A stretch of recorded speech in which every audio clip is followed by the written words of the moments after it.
You, John Fitzgerald Kennedy, do solemnly swear I, John Fitzgerald Kennedy, do solemnly swear that you will faithfully execute the office of President of the United States that I will faithfully execute the office of President of the United States and will, to the best of your ability, and will, to the best of my ability, preserve, protect, and defend the Constitution of the United States. preserve, protect, and defend the Constitution of the United States. So help you God.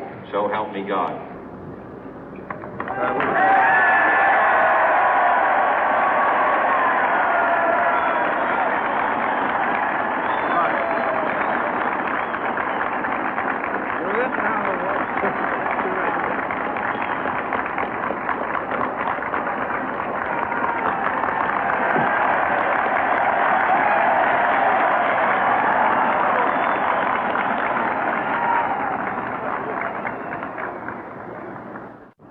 Vice President Johnson, Mr. Speaker, Mr. Chief Justice, President Eisenhower, Vice President Nixon, President Truman, Reverend clergy, fellow citizens. We observe today not a victory of party, but a celebration of freedom, symbolizing an end as well as a beginning, signifying renewal as well as change. For I have sworn before you and Almighty God the same solemn oath our forebears prescribed nearly a century and 3/4 ago. The world is very different now, for man holds in his mortal hands the power to abolish all forms of human poverty and all forms of human life. And yet the same revolutionary beliefs for which our forebears fought are still at issue around the globe. The belief that the rights of man come not from the generosity of the state, but from the hand of God. We dare not forget today that we are the heirs of that first revolution. Let the word go forth from this time and place to friend and foe alike that the torch has been passed to a new generation of Americans born in this century, tempered by war, disciplined by a hard and bitter peace, proud of our ancient heritage, and unwilling to witness or permit the slow undoing of those human rights to which this nation has always been committed and to which we are committed today at home and around the world.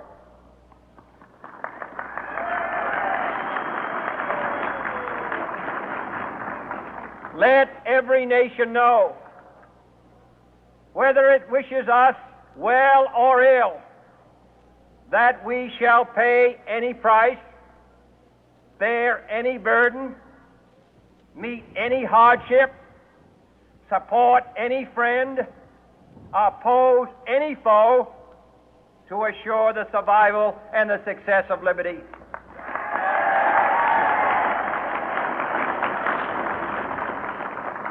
This much we pledge and more. To those old allies whose cultural and spiritual origins we share, we pledge the loyalty of faithful friends. United, there is little we cannot do in a host of cooperative ventures. Divided, there is little we can do, for we dare not meet a powerful challenge at odds and split asunder. To those new states whom we welcome to the ranks of the free, we pledge our word that one form of colonial control shall not have passed away, merely to be replaced by a far more iron tyranny. We shall not always expect to find them supporting our view, but we shall always hope to find them strongly supporting their own freedom, and to remember that in the past, those who foolishly sought power by riding the back of the tiger ended up inside.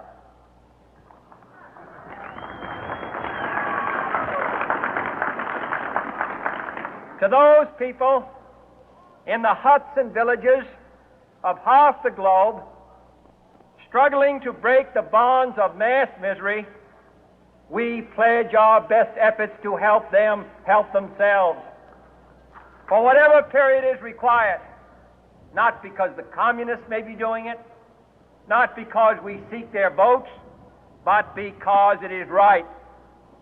If a free society cannot help the many who are poor, it cannot save the few who are rich.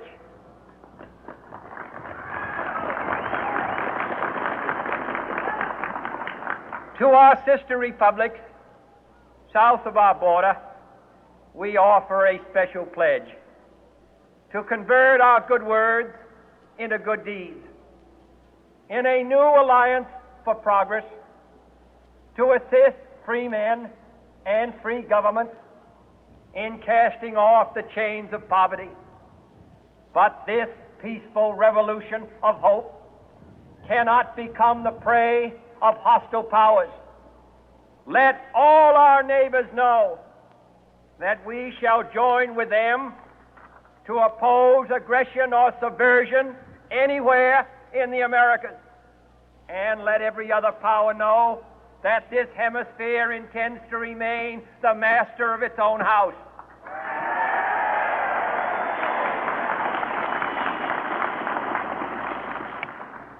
To that World Assembly of Sovereign States, the United Nations, our last best hope, in an age where the instruments of war have far outpaced the instruments of peace, we renew our pledge of support to prevent it from becoming merely a forum for invective, to strengthen its shield of the new and the weak, and to enlarge the area in which its writ may run.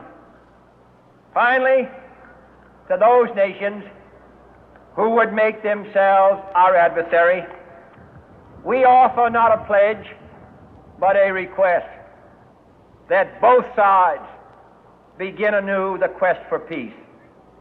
Before the dark powers of destruction, unleashed by science, engulf all humanity in planned or accidental self-destruction, we dare not tempt them with weakness, for only when our arms are sufficient beyond doubt can we be certain beyond doubt that they will never be employed.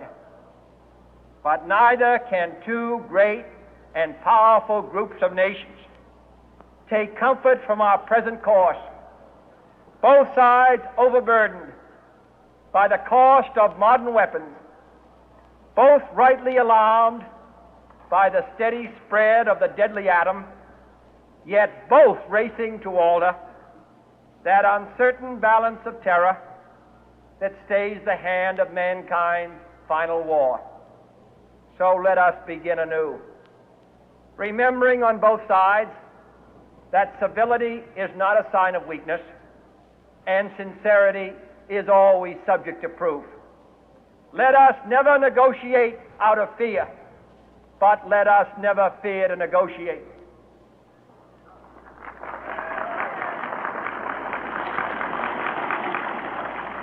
Let both sides explore what problems unite us, instead of belaboring those problems which divide us.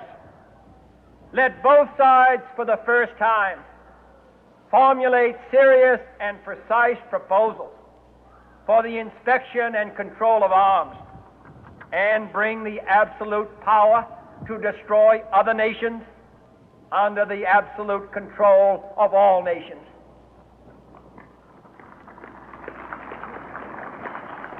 Let both sides seek to invoke the wonders of science instead of its terrors.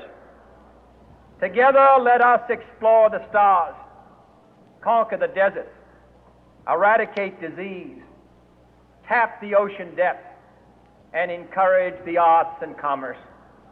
Let both sides unite to heed in all corners of the earth the command of Isaiah to undo the heavy burden and let the oppressed go free.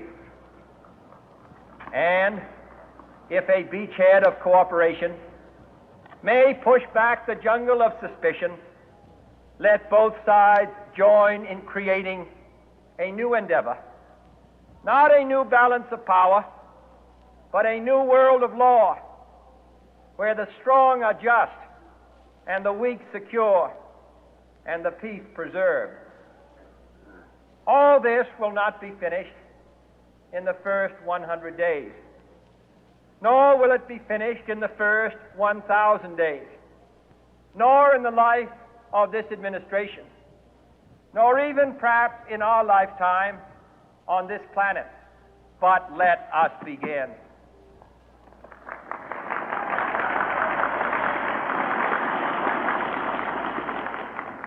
In your hands, my fellow citizens, more than mine, will rest the final success or failure of our course.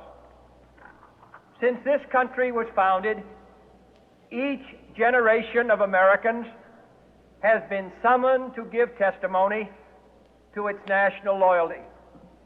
The graves of young Americans who answered the call to service surround the globe. Now the trumpet summons us again, not as a call to bear arms, though arms we need, not as a call to battle, though in battle we are, but a call to bear the burden of a long twilight struggle, year in and year out, rejoicing in hope, patient in tribulation, a struggle against the common enemies of man, tyranny, poverty, disease, and war itself. Can we forge against these enemies a grand and global alliance, north and south, east and west, that can assure a more fruitful life for all mankind? Will you join in that historic effort?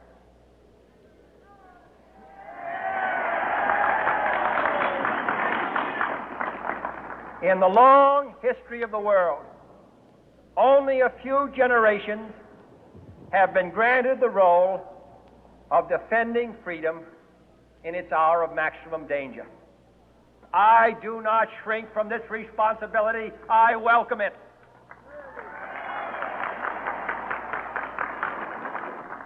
I do not believe that any of us would exchange places with any other people or any other generation.